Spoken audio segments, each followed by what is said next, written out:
दशहरे का संध्या काल, सूर्य लालिमा हो, सूर्य अस्त होने वाला हो और तारा निकलने वाला हो, बाप रे बाप, ऐसा मुहूर्त है, ऐसा सिद्ध योग है कि बिना मुहूर्त के मुहूर्त और कोई भी मंत्र जप करे तो सफलता होती। आज संध्या काले सूर्यास्त हो तो तारे निकलते, संध्या काल जोन जप करते थे मंत्र सफल हो तो है। हरि ओम ओम ओम ओम ओम ओम ओम ओम ओम ओम ओम ओम ओम ओम, हरि ओम ओम ओम ओम ओम, विठ्ठला ओम ओम, पांडुरंगा ओम ओम, हरि ओम ओम ओम ओम ओम ओम, हरि ओम ओम ओम ओम ओम,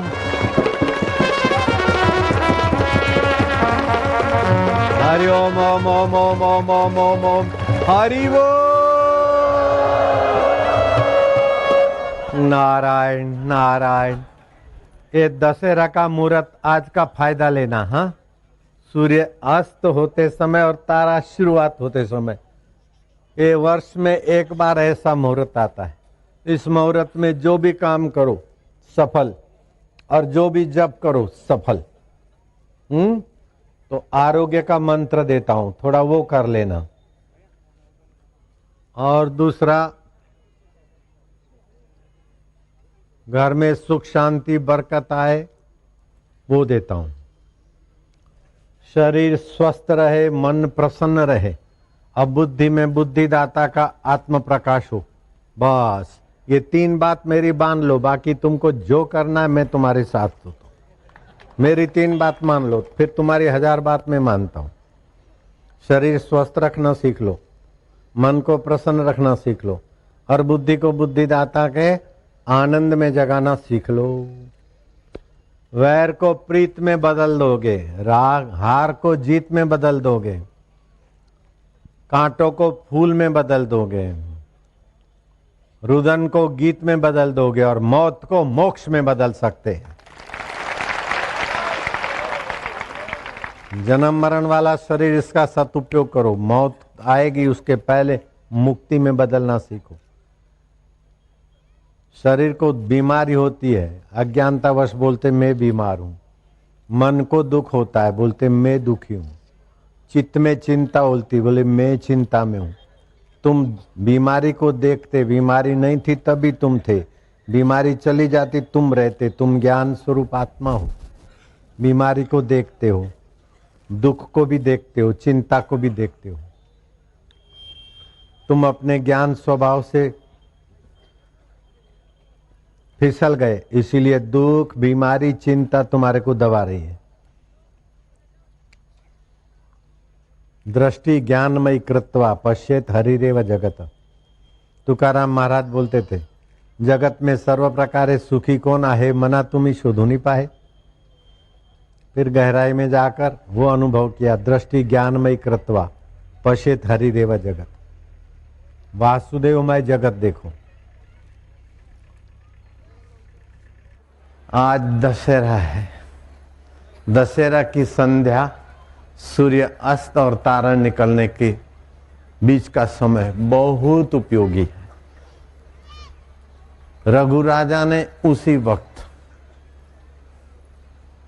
कुबेर पर चढ़ाई करने का संकेत कर दिया, या तो सोना मोहर वृष्टि करो, या तो फिर कुबेर घबराए और सोना मोहर वृष्टि हुई। रामचंद्र जी ने रावण को जीतने के लिए आज के दिन प्रस्थान किया, आज विजय हुई। ऐसे ही अपने मन में जो रावण के विचार है, काम क्रोध लोभ भय शोक चिंता, ये अंदर के शत्रुओं को जीतना है और बाहर के शत्रुओं पर विजय पाना, रोग अशांति, वो भी दशहरा के दिन। आज का दिन बहुत महत्व का है, और आज की संध्या तो उससे भी ज्यादा महत्व की। तो मैं ज्यादा कथा वार्ता नहीं कहूंगा, लेकिन रावण कौन था और रावण बना, और दशरथ पहले कौन थे कि राम के भगवान के बाप बने। मनुष्य में कैसी कैसी शक्ति होती है। एक तो 10 सिर वाला बनता है और दूसरा 10 रथ बनता है, और दोनों धर्मात्मा है। 10 सिर वाला संसार में से हार के जाता है, और दशरथ राम जी के लिए संसार को छोड़ के जाता है। एक संसार से थक के हार के लाचार होके जाता है और दूसरा राम के वियोग में शरीर छोड़ के जाता है। दशरथ का मार्ग चुनना है कि 10 शीश वाला दशासन का मार्ग चुनना है, और दोनों मूल में अच्छे लोग हैं। दशरथ भी अच्छे में से थे। पूर्व काल में दशरथ बड़े ऊंचे मानव थे, ऐसे ही रावण भी बड़ी ऊंची आत्मा थे। लेकिन संग और मांग, संग और मांग, संग से मांग बनती और मांग से संग बनता है। इसीलिए कुसंग से बड़ा आदमी भी तुच्छ हो जाता है और सत्संग से छोटा आदमी भी महान हो जाता है। जैसे शबरी भीलन, एक तो भील जाती, फिर शबर कुरूप जाती, लेकिन मतंग ऋषि का सत्संग मिल गया तो श्री रामचंद्र जी बेर खाते। और पुलस्त कुल में पैदा हुआ रावण, और पूर्व काल का भी ऊंच आत्मा था, लेकिन संसार से सुखी होने का कुसंग मिल गया तो हर 12 महीने आज देश भर में रावण कई जगह पर जलाया जाता होगा। तो मैं तो कहूँगा कि पैठण और आसपास के भक्त और यहाँ सत्संग जो आयोजन कराते हैं उनकी तो साथ साथ पीढ़ी तर रही है कि मनुष्य कुसंग से बचकर सुसंग में जाए और सुसंग से उठकर सत्संग में जाए और सत्संग से पहुंचकर सत्य स्वरूप ईश्वर में आए। वो एकनाथ जी का सिद्धांत है। एकनाथ जी के पिता पितामह, एकनाथ जी जिसके परपोता थे, वो भी बड़ी ऊंची आत्मा थे। उनकी कथा भी आज समझने का अवसर है। आप लोग शांति से बैठो। अभी कीर्तन बीर्तन में मैं हल्ला गुल्ला नहीं कराऊंगा, बस सगड़े खाली बसा चल लवकर लवकर, और जीभ तालू में लगा दो, जीवा तालू में, और पहली उंगली अंगूठे के नीचे 3 बार 7 बार हरिओम का उच्चारण करो। फिर मैं ध्यान करवाता हूं। हरि ओम। होठ बंद कराचा, मां बोलते समय होठ बंद। हरि ओम।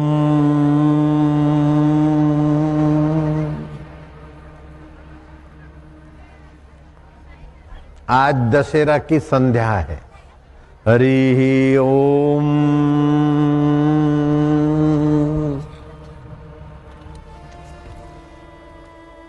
संकल्प विकल्प शांत होते, मन के दोष दूर होते।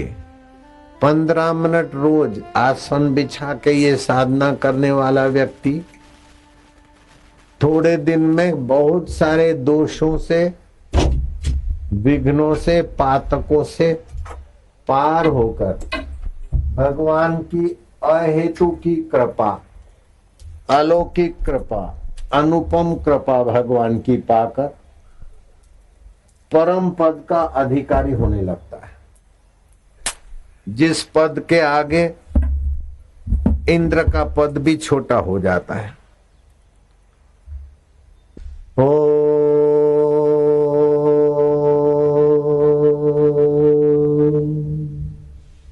विठला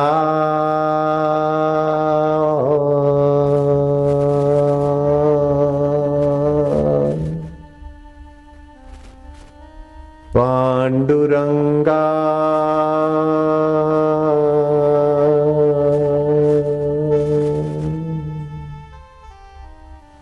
जितनी देर उच्चारण करे उतनी देर शांत हो जाए।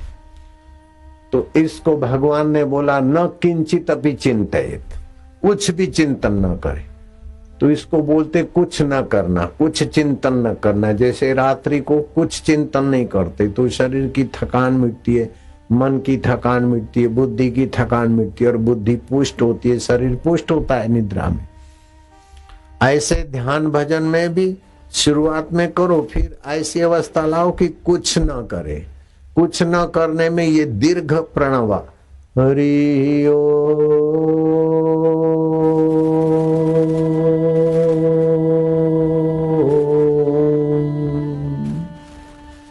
ओमकार को देखे, तुलसी माता को देखे, आकाश को देखे, गुरु मूर्ति को देखे, लेकिन एक टक 15-20 मिनट रोज करो। आपको बहुत फायदा होगा, बहुत जल्दी उन्नति होगी। बेकार और दोष जो हमारी शक्ति नाश करते उससे तुम जल्दी बच जाएंगे। दशहरा ये खबर देता है, विजयादशमी अपनी सीमा के पार जाने के लिए शिवाजी ने दशहरा चुना था। औरंगजेब को के दांत खट्टे करने के लिए दशहरा का दिन उन्होंने चुना था, बिना मुहूर्त के मुहूर्त।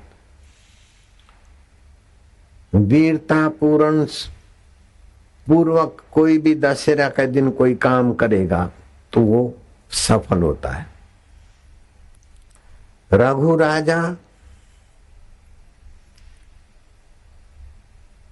वर्तुत ऋषि के शिष्य कौत्स दक्षिणा देने के लिए रघु राजा के पास आए। शिष्य ने बोला, गुरुजी क्या दक्षिणा दूं? बोले कुछ नहीं। बोले गुरुजी तुम बोलो जो दक्षिणा दूं। तो गुरुजी ने बोला नहीं गुरुजी आप जो बोलेंगे लाऊंगा। तो गुरुजी नाराज होके बोला जाओ 14 करोड़ अशर्फियां ले आओ।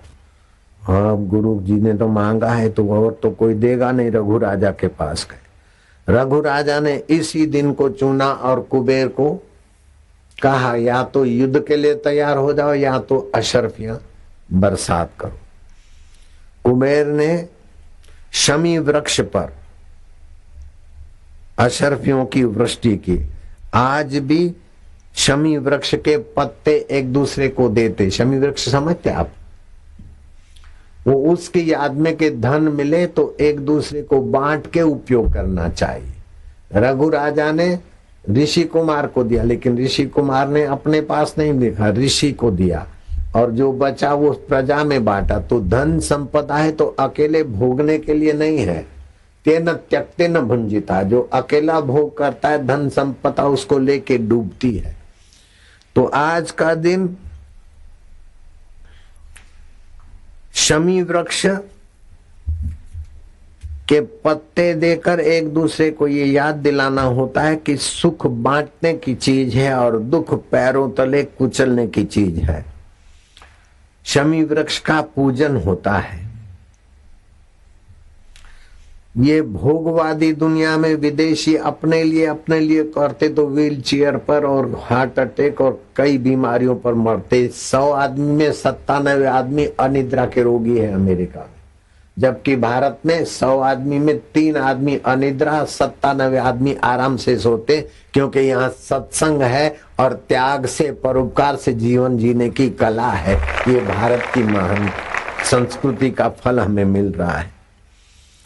अब 2 व्यक्ति हैं, एक राक्षस बनता है रावण और दूसरे दशरथ बनते। एक दशानंद बनता है और दूसरा दशरथ बनता है। आदि मानव मनु महाराज थे और उनकी पत्नी का नाम शत्रुपा था। ओम नमो भगवते वासुदेवाय। भगवान किसको बोलते? भगवान, जिसकी सत्ता से भरण पोषण होता है, जिसकी सत्ता से गमनागमन होता है, जिसकी सत्ता से वाणी उठती है और जिसकी सत्ता से सब कुछ होके बदल जाता है, फिर भी जो साक्षी रूप में बदलता नहीं वह अंतरात्मा भगवान है। ऐसी ऊंची समझ वाले मनु महाराज ने भगवान को साकार रूप में याद किया और भगवान नारायण प्रकट हुए। मांग लो जो मांगते हो। तो उस मनु शत्रुपा दोनों ने कहा कि भगवान आप जैसा पुत्र में हमारे जीवन में आ जाएगा। भगवान ने बोला मेरे जैसा तो दूसरा कहाँ है, मेरे जैसा तो मैं ही हूं। वो ही मनु शत्रुपा दशरथ और कौशल्या हुए और भगवान नारायण रामचंद्र जी के रूप में आए। अब रावण कौन थे? रावण कोई साधारण व्यक्ति नहीं था। रावण भी राजा प्रताप भानु था और पृथ्वी के 7 द्वीपों पर उसका वर्चस्व हो गया था। राजा को हरा देता और उनसे दंड लेकर अपने शासन में लाकर उन्हीं को राज्य दे देता। तो कई राजा परास्त होकर उनके अधीन रहते थे, लेकिन एक अहंकारी राजा था, उनके अधीन नहीं रहूंगा, तो अपना रण छोड़कर भाग गया जंगल में और छुपे वेश में मुनि का रूप बनाकर रहने लगा। था तो कपट मुनि और राजा था, तो साम दाम दंड भेद ये सब जानता था। नाम रखा एक तनु। जब से सृष्टि पैदा हुई मेरा शरीर वही का वही है, मैं सब कुछ जानता हूं, ऐसा करके रहने लगा। उसका मित्र राक्षस सुअर का रूप धारण करके प्रताप भानु शिकार करने जाए तो ऐसा सुंदर सुअर देखा कि राजा ने घोड़ा दौड़ाया और जो तीर चले तो लोथपोथ हो जाए और फिर भागे। राजा ने उस सुअर की चतुराई देखकर ठान लिया कि इसको तो आज शिकार करके ले जाऊंगा। ऐसा करते करते दूर दूर भगाकर ऐसी जगह पे ले गया और फिर की अपनी अदृश्य जगह में वो मायावी राक्षस घुस गया कि राजा प्रताप भानु अकेले रह गए जंगल में, दूसरे की सीमाओं में। कहाँ है कैसे घूमते घूमते उसी जगह पे पहुंचा जहां उसका मित्र कपट मुनि जो हारा हुआ था। कपट मुनि ने कहा तुम कौन हो? बोले मैं प्रताप भानु का सेवक हूं, शिकार करने को आया हूं ऐसा ऐसा। बोले ठीक है, लेकिन ऐसा ऐसा उनको बातों में लाया कपट मुनि। अब प्रताप भानु को तो पता नहीं कि ये मेरा शत्रु है, लेकिन उसको कपट मुनि को पता था कि ये प्रताप भानु है, इसने कई राजाओं का राज्य ले लिया। उसको ऐसे बातों में ले आके ब्राह्मणों का तुम भंडारा करो और मैं तुम्हारे ऐसा ऐसा लंबी कथा है, ब्राह्मणों का भंडारा करो, मैं व्यवस्था करता हूं। तो राक्षस का उपयोग करके ब्राह्मणों के भंडारे में मांस और ब्राह्मण का मांस मिला के ब्राह्मणों को खिलाने की किया। ब्राह्मणों को खिलाने की किया तो वो मायावी आकाशवाणी हुई कि हे ब्राह्मणों, ये भोजन मत करना, इसमें मांस पिरोसाया हुआ है, मिक्स हुआ है पुलाव में, इसमें उसमें, तुमको नहीं पता चलता। और ब्राह्मण का मांस भी है। तो ब्राह्मण उठ खड़े हुए, हाथ में अंजलि ली, हे प्रताप भानु, तुमने ब्रह्म भोजन का आवाहन करके ब्राह्मणों को मांस परोसा और मांस में भी ब्राह्मण की हत्या करके ब्राह्मण का मांस परोसा है, जाओ तुम राक्षस बनो। वही प्रताप भानु रावण बना है और उसका भाई अरिमर्दन वो कुंभकर्ण बना है और उसका मंत्री था प्रताप भानु का, वो बड़ा धर्मात्मा था। वही प्रताप भानु का जो मंत्री, प्रताप भानु राजा रावण बने और मंत्री उनका सोतेला भाई विभीषण बना। और वो धर्मात्मा के संस्कार थे तो धर्मात्मा, और इनके राज्य सत्ता की भूख थी तो लंका को विस्तार किया। जब तक ईश्वर में प्रीति नहीं होती और राज्य विस्तार में सुख विस्तार में होती, तब बड़ी बड़ी ऊंचाई को पाकर भी जीव गिरता है। इसीलिए भगवान से प्रार्थना करें कि भगवान हमें तुम्हारी प्रीति मिल जाए। और भगवान की प्रीति पाने के लिए सब वासुदेव है, किसी से द्वेष न करे, किसी से राग न करे, कमाई का कुछ हिस्सा परोपकार में मरते और भगवान का ध्यान और जप करे। और भगवान को प्रीति करते करते सब में सद्भाव आएगा तो तुम्हारे अंतरात्मा भगवान बुद्धि योग देते। भगवान ने कहा है कि भजताम प्रीति पूर्वकम ददामी बुद्धि योगम तम ये न माम उपयांति ते। जो मुझे प्रीति पूर्वक भजते उनको मैं बुद्धि योग देता हूं। तन से जो करेंगे मेरे प्राप्ति के लिए करेंगे, मन से जो विचार करेंगे मुझे पाने के करेंगे, बुद्धि से जो निर्णय करेंगे वो मेरे लिए करेंगे, ऐसा बुद्धि योग में देता हूं। तो बुद्धि योग के आगे रावण की लंका का सुख भी कुछ नहीं, हिरण्याकश्यपु का हिरणपुर भी कुछ नहीं, और इंद्रदेव का इंद्र शासन भी कुछ नहीं। बुद्धि योग ऐसी ऊंची चीज है। तो आज अब दशहरे की संध्या है, भगवान को प्रीति पूर्वक भजें और प्रार्थना करके भगवान सबसे जो श्रेष्ठ चीज है उसी में हमारी रुचि करना। तो सबसे श्रेष्ठ तो भगवान जानते कौन है, सबसे श्रेष्ठ आत्मज्ञान है। आत्मज्ञान बुद्धि योग से मिलता है। ऐसे कई दृष्टांत है, कई तपस्वियों ने भगवान से मांगा कि जो सर्वश्रेष्ठ है वो देना, तो भगवान ने कहा जाओ मेरे आशीर्वाद से तुमको देव ऋषि नारद मिलेंगे और नारद जी ब्रह्म ज्ञान देंगे, वही सर्वश्रेष्ठ है।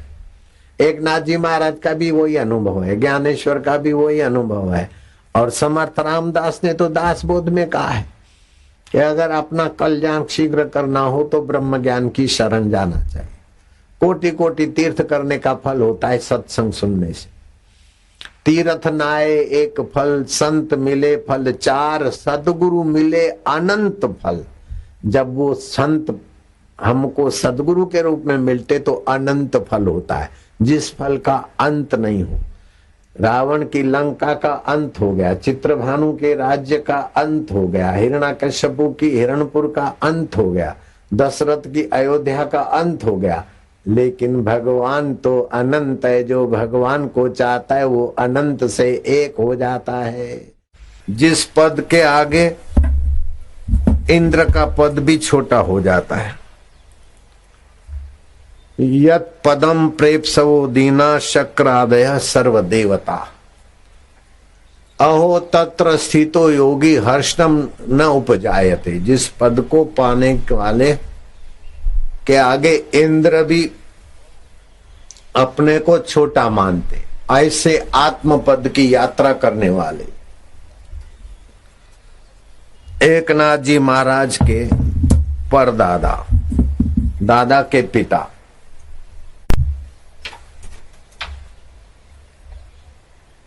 उसी रास्ते चले थे। तो घर में रुपया पैसा की कमी होने से अन्न वस्त्र अभाव, कुटुंबियों ने मिलकर, जाति वालों ने पैसे दिए कि तुम कपड़े का धंधा करो। कपड़े का धंधा करना है, मैं झूठ नहीं बोलूंगा। ग्राहक को बोलते थे कि ये मेरा 4 आने का खरीद है और तुमको 6 आने में दूंगा।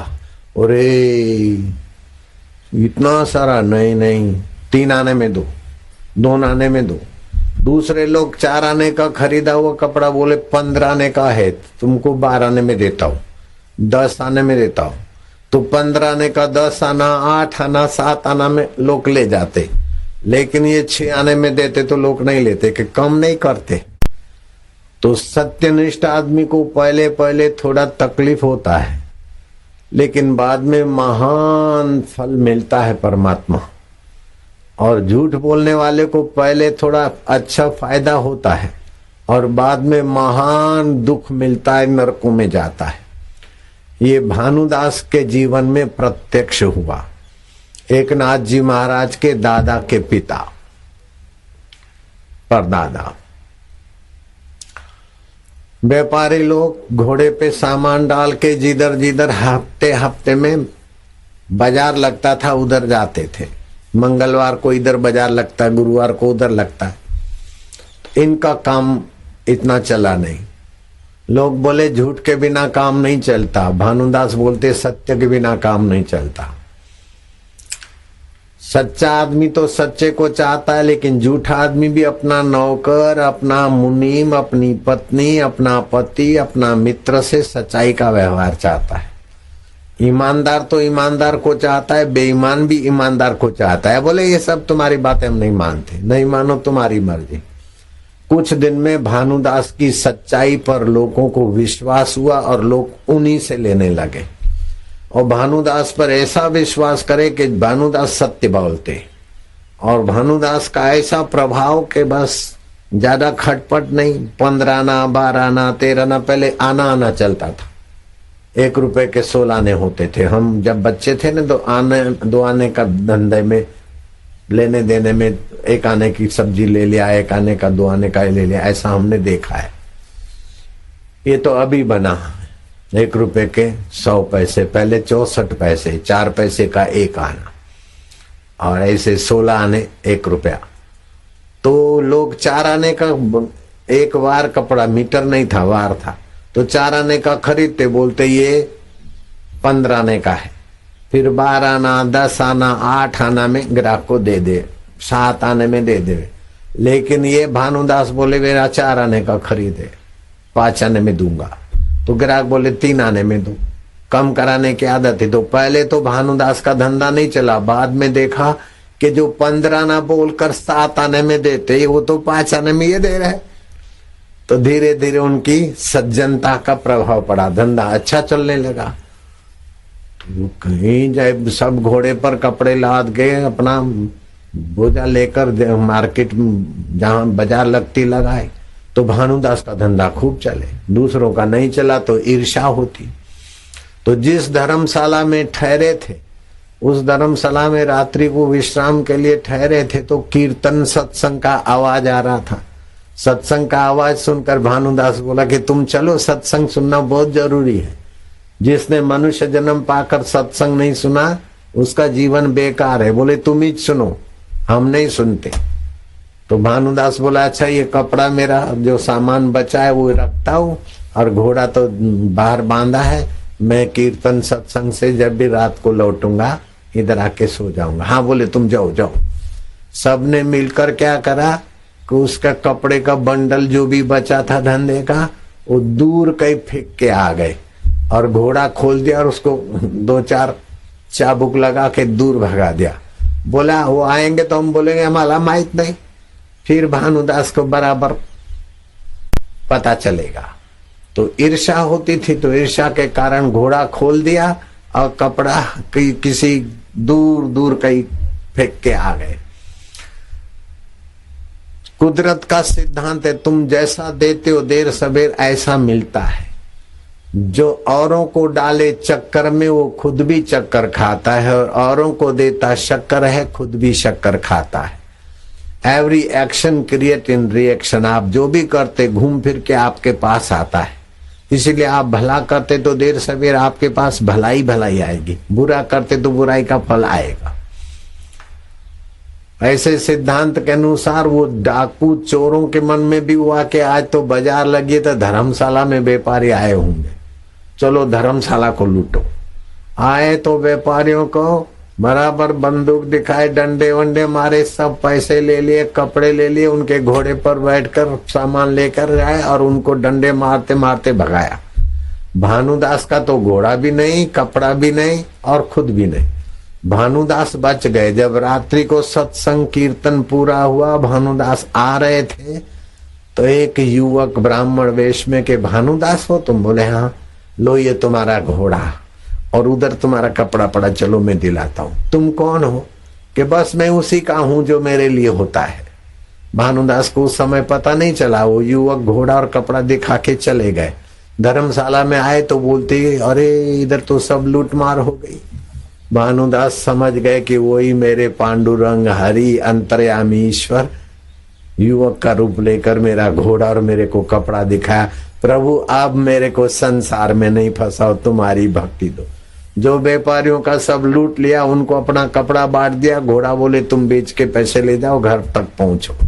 भानुदास विठल की भक्ति में ओ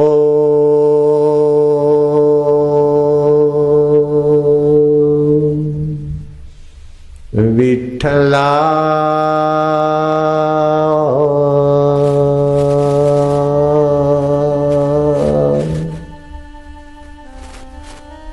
पांडुरंगा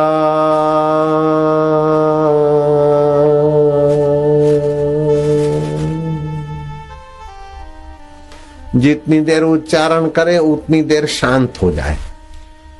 तो इसको भगवान ने बोला न किंचित अपि चिंतयेत, कुछ भी चिंतन न करे। तो इसको बोलते कुछ न करना, कुछ चिंतन न करना। जैसे रात्रि को कुछ चिंतन नहीं करते तो शरीर की थकान मिटती है, मन की थकान मिटती है, बुद्धि की थकान मिटती है और बुद्धि पुष्ट होती है, शरीर पुष्ट होता है निद्रा में। ऐसे ध्यान भजन में भी शुरुआत में करो, फिर ऐसी अवस्था लाओ कि कुछ न करे। कुछ न करने में ये दीर्घ प्रणव हरि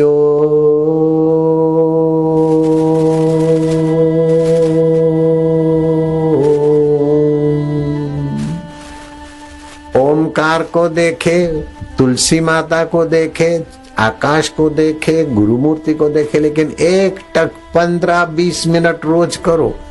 आपको बहुत फायदा होगा, बहुत जल्दी उन्नति होगी। बेकार और दोष जो हमारी शक्ति नाश करते उससे तुम जल्दी बच जाएंगे। तो भानुदास महाराज ऐसे करने लगे। अब कभी कभी पंढरपुर जाते हैं तो पंढरपुर में भगवान विट्ठल के दर्शन लेने के लिए विसनगर का राजा कृष्ण राय आया।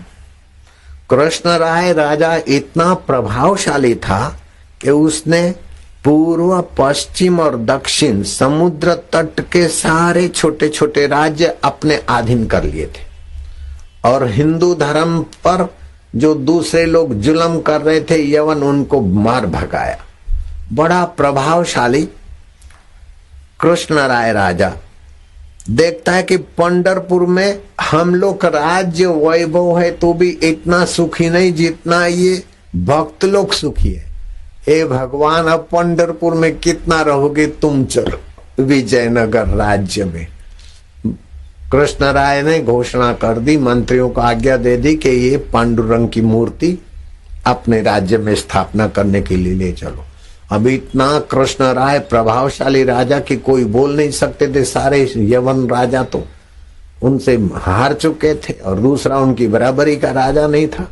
पंढरपुर की मूर्ति ले गए विजयनगर में और बड़े धाम धूम से उत्सव करके भगवान को वहां विराजमान किया और 9 लाख का हार, हीरे जवाहरात वाले, खूब पूजा होता, मोहन भोग होता और प्रसाद होता और राजसी ठाट से भगवान की सेवा पूजा होती।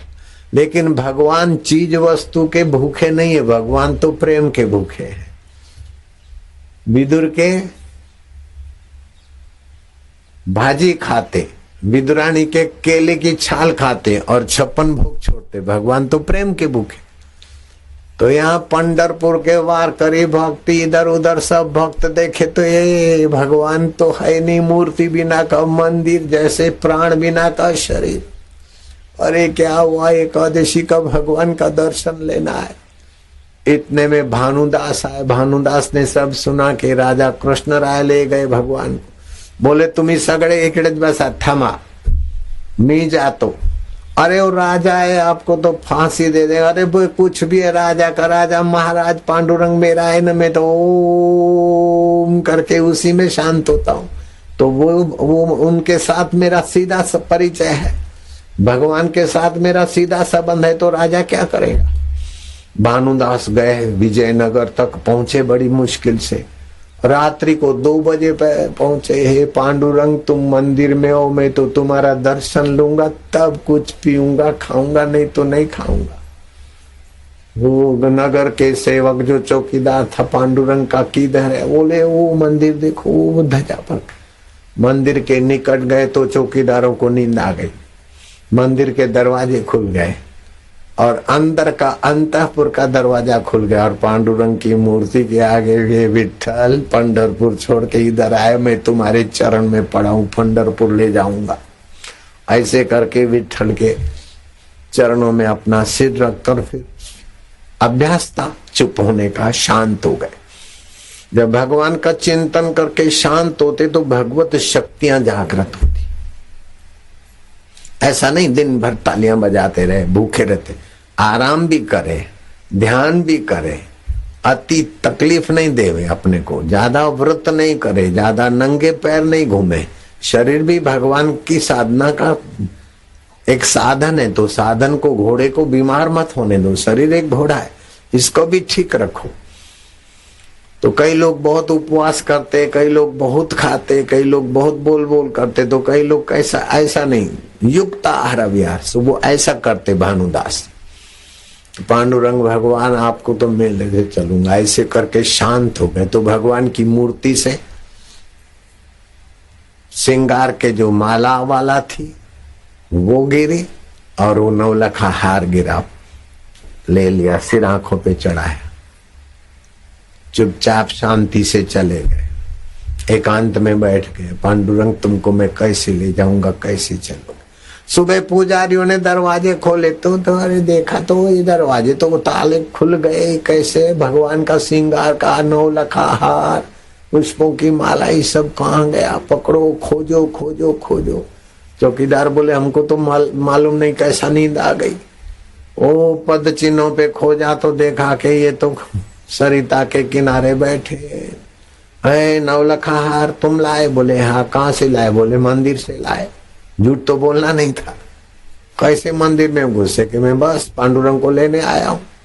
पकड़ के पुलिस में दे दिया। राजा को खबर किया कि एक ऐसा चोर है, उनका नाम है भानुदास, जो एकनाथ महाराज के दादा के पिता परदादा की बात है।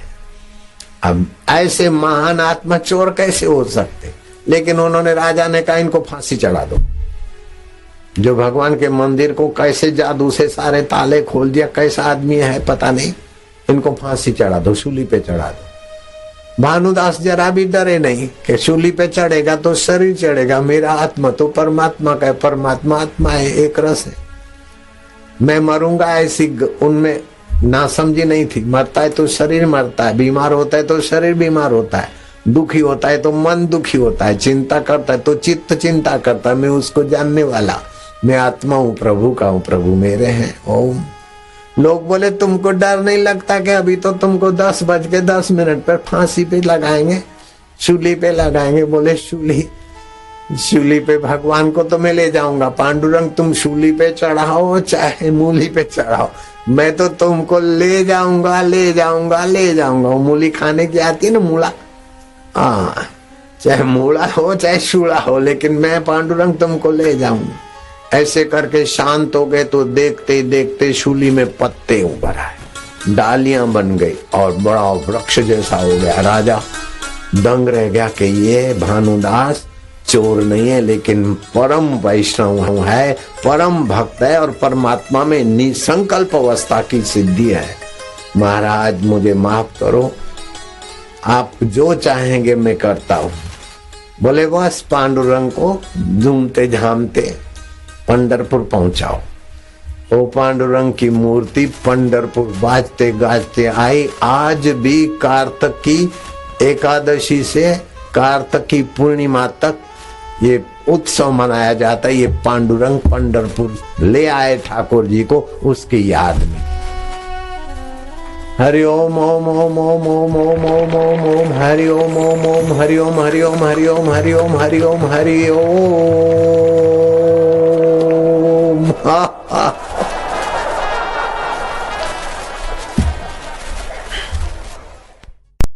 पूजा मूलम गुरु पदम, मंत्र मूलम गुरु वाक्यम, मोक्ष मूलम गुरु कृपा।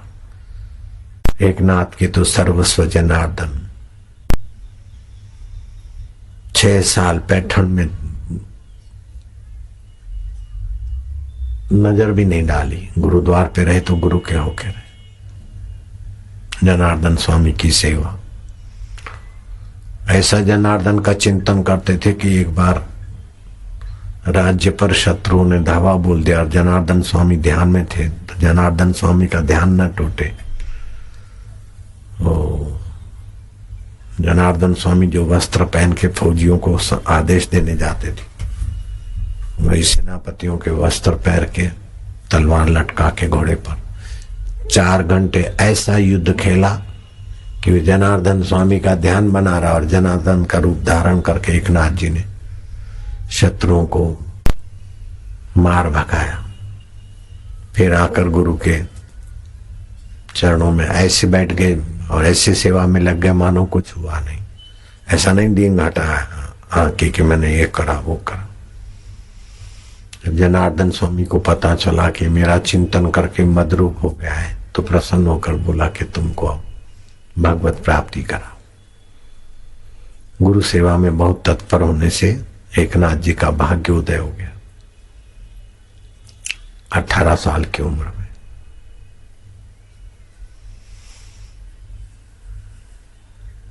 जिसकी सत्ता से आंख देखती है, कान सुनते हैं, जो पाप ताप हरता है वो यंत्रयामी हरि है। श्वास अंदर जाता है तो ओम, बाहर आए तो एक, ऐसी उत्तम साधना। श्वास अंदर जाए तो 100, बाहर आए तो हम, वो चैतन्य आत्मा में जो वही दत्तात्रेय का आत्मा, गुरुदेव का आत्मा, जनार्दन का आत्मा एक रूप हो गए। एकनाथ का आत्मा फिर सारे विश्व आत्मा के साथ एकाकारता का जो गुरु ने ज्ञान दिया उसमें भी सफल हो गए।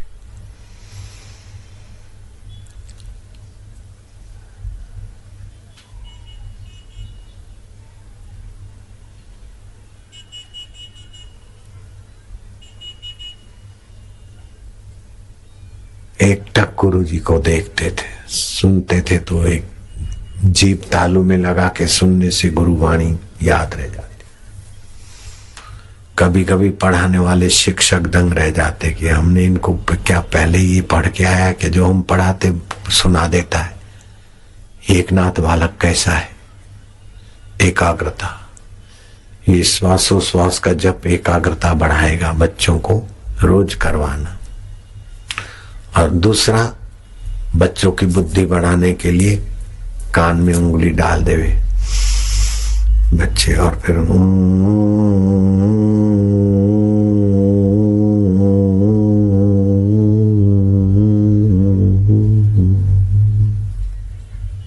फिर से श्वास लेवे।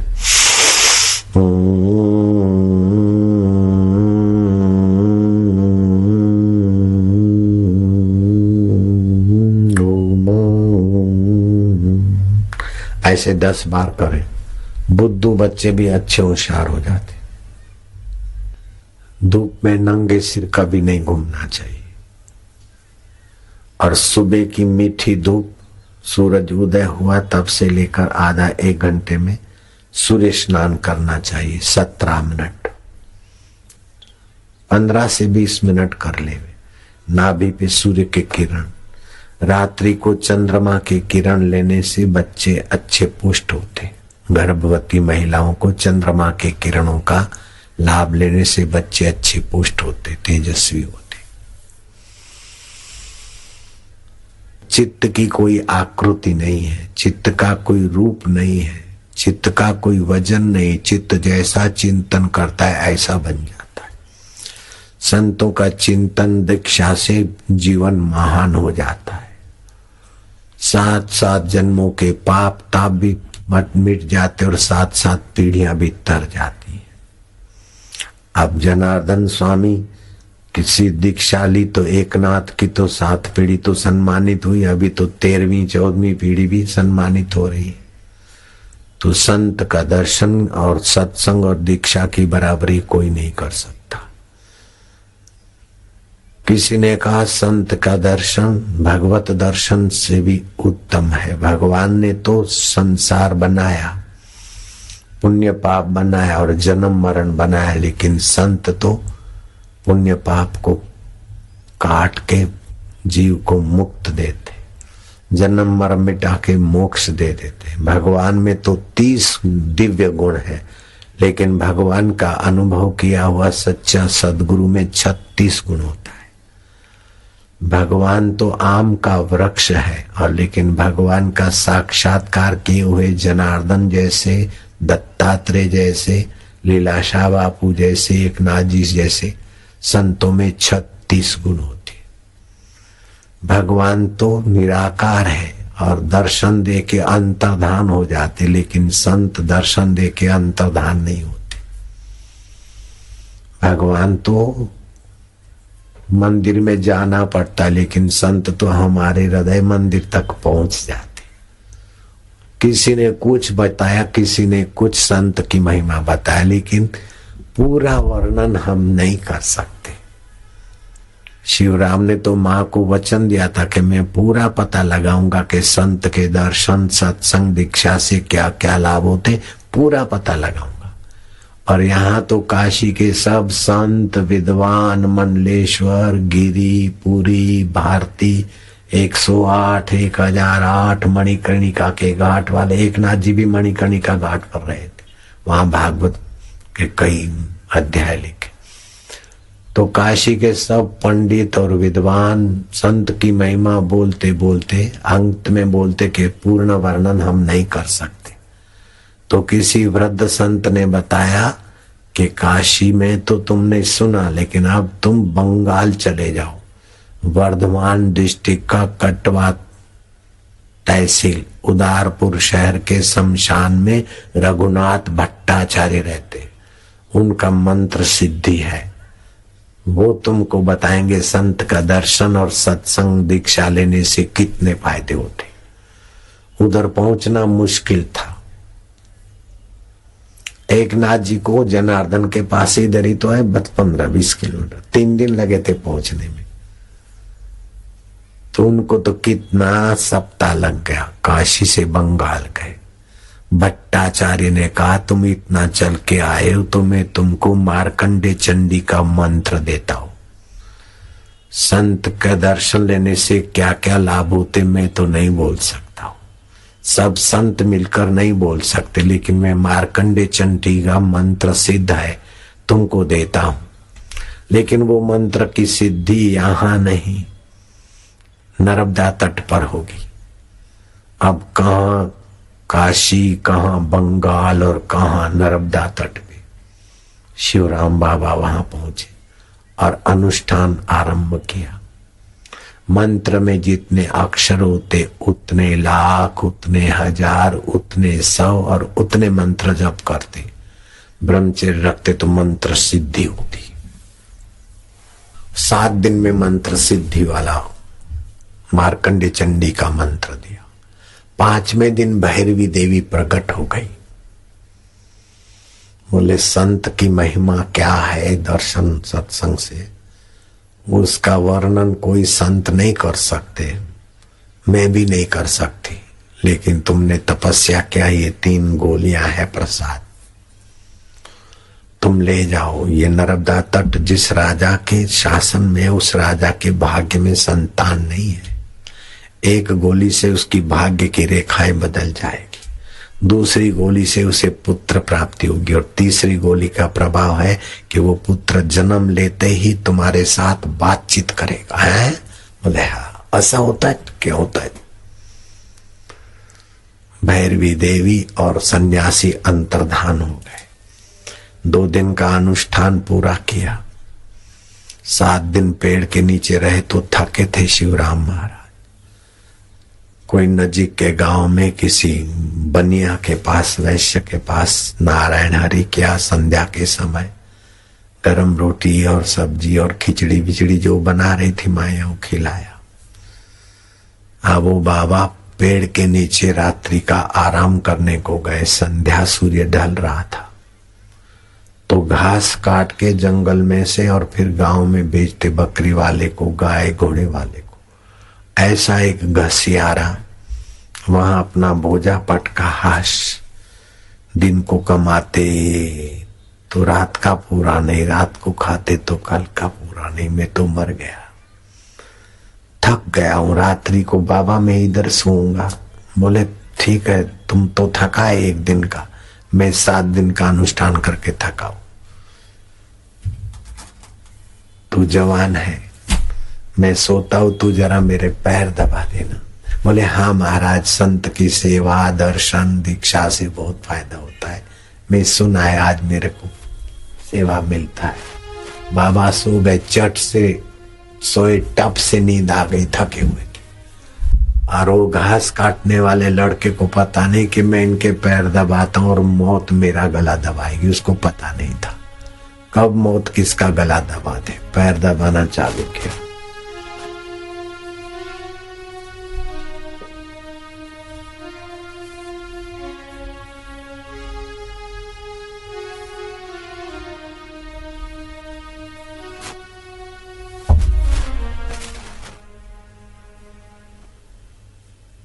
मर गया।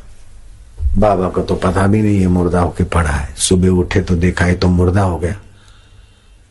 वैश्य के पास गए, भाई कुछ कपड़ा भी पड़ा, कुछ अर्थी का। हाँ बोले बाबा, जिसके पास धन है और धर्म में नहीं खर्चता है वो दूसरे जन्म में निर्धन होता है, अभागा होता है। जिसके पास अकल है और भगवान क्या है, मैं क्या हूं, जगत क्या है नहीं लगाता, दूसरे जन्म में मूर्ख प्राणी होता है। जिसके पास मन है, तन है, भगवान का नाम नहीं लेता, वो गूंगा प्राणी होता है। बाबा मैं तो सेवा मिल गई, बड़ी अच्छी बात। वो गरीब घसियारे के लिए बांस की लकड़ी और जलाने की लकड़ी और कपड़ा बिपड़ा लाल ये वो सब लाके उसको चिता में फूंक दिया। अब तुम्हारे लिए ज्ञान बढ़ता है। उसकी हड्डियां नर्मदा जी में डालूं और उसकी सदगति हो। जिसके जो पाकिस्तान में रहते वो नर्मदा जी में या गंगा जी में तो हड्डियां नहीं डाल सकते, तो आंवले के रस में हड्डी धोकर फिर किसी भी नदी में डाल देते तो सदगति होती है। नर्मदा जी नहीं जाते तो गोदावरी में ही डाल दिया, लेकिन आंवले के रस में धो के। गंगा जी नहीं जाते तो भी सदगति होती। बाबा राजा के पास गए, राजा तुम्हारे भाग्य में संतान नहीं, लेकिन भैरवी देवी ने प्रसाद दिया, इससे तुम्हारा भाग्य बदलेगा। ऐसा सब समझाया राजा को। राजा बोला मेरी तो सब ज्योतिषियों ने जो उपाय बताए मेरा तो भाग्य में नहीं है, मेरी श्रद्धा भी टूट गई, लेकिन महाराज तुम्हारा प्रभाव से दर्शन से मेरे को होता है कि अब मेरी इच्छा पूरी होगी। ले लिया प्रसाद, अपनी पत्नी को बुलाया। सरला, ओ महारानी, वाणी मीठी बोलनी चाहिए। महारानी गई, नम्रता से गोलियां ली, नारायण नारायण नारायण 21 बार जप करके। कोई भी औषध लेते तो औषध चाहे 2 पैसे की, लेकिन नारायण की शक्ति वहां काम करती। भगवान के नाम से औषध में भी बल आता है। बाई ने ले ली। 10 महीने हुए, फिर दाई को बुलाया। दाई ने प्रसूति कराई। दाई ने नाभि छेदन किया। 3-4 मिनट के बाद बच्चे को स्नान करा के, अब बच्चा बैठेगा कैसे, लेटा दिया तो बच्चा उठ के बैठ गया और ज्ञान मुद्रा में। हरि ओम, तुम बोलो तो। हरि ओम,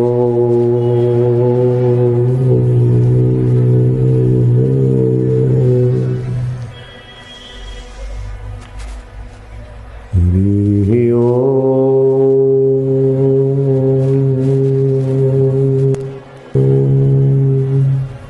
एकदम प्लुत उच्चारण करे, जैसे योगी योग समाधि करते ऐसे कर। दाई तो देखे कि कैसा करता है, ये कोई कृष्ण का अंश अवतार है कि दत्त का अवतार अंश अवतार है कि बुद्ध का है, ये राम जी का अंश अवतार है कि शिव जी का रेखा है। दास दासियां सब चकित हो गए। और दाई तो ऐसी हो गई कि भाई मैं कहीं पागल तो नहीं हो गई, क्या करती। बच्चा जन्मते ही ध्यान में बैठता है। ओ सरला, ओ महारानी, अभी तो बेहोश है, प्रसूति की पीड़ा में, कपड़े लाल लाल। महारानी उठ, तेरी सारी पीड़ा मिटाने वाला बालक आ गया संत की प्रसादी से। महारानी देखा तो महारानी की आंखें भर गई प्रेमा भक्ति से। बालक का दर्शन ऐसा लिया।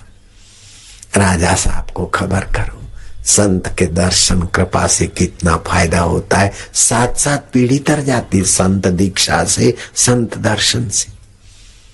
राजा साहब को बुलाया। राजा साहब, बालक कहाँ है? वो बैठे। बालक क्या करता है?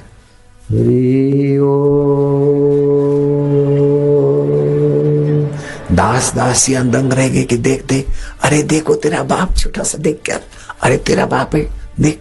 चुप रहे, कैसा है?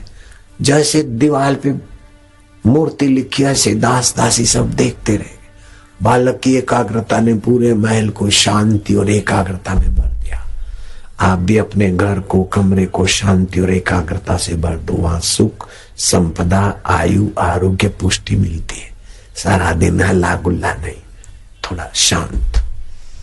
सब मिलकर बोलो हरि ओम।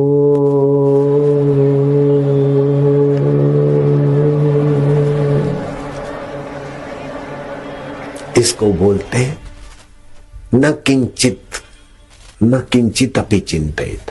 उच्चारण करके कुछ चिंतन न करो, ऐसा भगवान ने गीता में कहा है। इसको बोलते हैं कुछ न करना साधन। बच्चा जन्मते ही ऐसा ऊंचा साधन करो। राजा गदगद हो गए। संत बाबा को बुलाओ। संत बाबा को इज्जत से लाए, प्रणाम किया। बाबा, संत का दर्शन और दीक्षा से कितना लाभ होता है कोई वर्णन नहीं कर सकता है। ये आपकी प्रसादी देखो, ये योगी। संत बोलते तुम क्या लय योगी हो कि ध्यान योगी हो, कृष्ण अवतार हो कि शिव अंश अवतार हो। बालक बोलता है बाबा मैं कोई योगी नहीं, कोई अवतार नहीं, मैं तो वो घास बेचने वाला गरीब, तुम्हारा दर्शन लिया और जरा पैर दबाया, उसके बदले में अब राजकुमार बन गया हूं। बाबा संत का दर्शन लेने से कितना फायदा होता है, इसका वर्णन कोई नहीं कर सकता। मेरे को मेरे गुरुजी से कितना लाभ हुआ मैं वर्णन नहीं कर सकता हूं। जनार्दन स्वामी से एकनाथ जी कितने महान हो गए, जनार्दन स्वामी से क्या फायदा मिला एकनाथ जी को, कोई वर्णन नहीं कर सकता। और एकनाथ जी की एकनिष्ठ सेवा करने वाले पूरण पूड़ा को कैसा फायदा हुआ, हरि पंडित से भी ज्यादा। तो संत का दर्शन फायदा में क्या वर्णन करूं। तीर्थ नाए एक फल, तीर्थ नाए संत मिले फल चार, सतगुरु मिले अनंत फल, सतगुरु मिले अनंत फल। अनंत फल जिसका अंत नहीं, ऐसे अनंत फल का वर्णन कौन कर सकता है। शिवराम महाराज बोलते मैं सभी संतों से संत महिमा सुनते सुनते आज पता चला कि संत के दर्शन सत्संग दीक्षा का फल अनंत है। इतना फल राजकुमार मिल बन गए, इतना फल नहीं है, भगवान को भी पा सकते। भगवान अनंत है तो जीवात्मा भी अनंत है। अपने स्वभाव को जानकर अनंत ब्रह्मांड अपने में है ऐसा अनुभव भी कर सकते। मत करो वर्णन हर बेअंत है।